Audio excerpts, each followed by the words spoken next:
గత ఎన్నికలప్పుడు కూడా, శాసనసభ ఎన్నికలప్పుడు కూడా చాలా మంది గ్రామీణ స్థాయిలో ఉన్నటువంటి ఓటర్లు కానీ, ప్రజలు కానీ, అన్ని వర్గాల ప్రజలు కూడా ఎన్నికల్లో మీకు ఓటు వేయకపోయినా వచ్చే పార్లమెంట్ ఎన్నికల్లో ఢిల్లీ ఓటు నరేంద్ర మోడీ గారికే, ప్రధానిగా ఓటు నరేంద్ర మోడీ గారికే అనేటువంటి విషయము చాలా స్పష్టంగా అన్ని వర్గాల ప్రజలు చెప్పారు. ఈరోజు ఎన్నికలు ఎప్పుడు వస్తాయా, మోడీ గారికి మద్దతు ఇవ్వాలి అనేటువంటి ఆలోచనతో తెలంగాణ ప్రజలు కూడా దేశ ప్రజలతో సహా ఎదురు చూస్తున్నారు. 5 రాష్ట్రాల ఎన్నికల్లో చాలా మంది, రాహుల్ గాంధీ గారు కావచ్చు, మిగతా అనేక మంది నాయకులు ఇది పార్లమెంట్ ఎన్నికలకు సెమీఫైనల్ అనేక రకాలుగా రెచ్చగొట్టేటువంటి ప్రయత్నం చేశారు.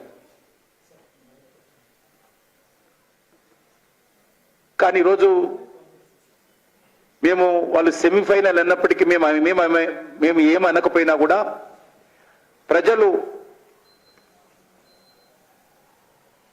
యూపీఏ భాగస్వామ్య పక్షాలు చేసినటువంటి సవాలును ప్రజలు స్వీకరించారు. ప్రజలు స్వీకరించి 2 రాష్ట్రాల్లో కాంగ్రెస్ పార్టీ ప్రభుత్వాన్ని కూలదోసి భారతీయ జనతా పార్టీకి పట్టం కట్టారు.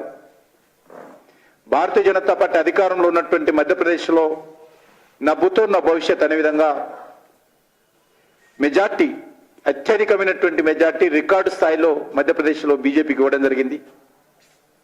ఆ రకంగా పార్లమెంటు సెమీఫైనల్ అన్నటువంటి కాంగ్రెస్ వారి మిత్రపక్షాలు చేసిన సవాలును ప్రజలు స్వీకరించి ఈరోజు తమ స్పందన వ్యక్తం చేయడం జరిగింది. పార్లమెంట్ ఎన్నికలతో ముడిపెట్టకపోతే అది వేరే రకంగా ఉండేనేమో, కానీ ఈరోజు ఎన్నికల్లో ముడిపెట్టతోటి ప్రజలు ఈ దేశానికి మోడీ గారే కావాలి, ప్రధానిగా ఆయననే ఉండాలి, వారి నేతృత్వంలోనే దేశం ముందుకెళ్తుంది, మోడీ గారి నేతృత్వంలోనే దేశం అభివృద్ధి చెందుతుంది, అవినీతి రహితమైనటువంటి పరిపాలన, కుటుంబ సభ్యుల జోక్యం లేనటువంటి పరిపాలన, ఒక ప్రజా పరిపాలన దేశంలో రాబోతుందనే విషయాన్ని ఈ సందర్భంగా మనవి చేస్తా ఉన్నాను. ఖచ్చితంగా నరేంద్ర మోడీ గారు అద్భుతమైనటువంటి మెజార్టీతో ఎవరు ఊహించని విధంగా హ్యాట్రిక్ సాధించబోతున్నారు.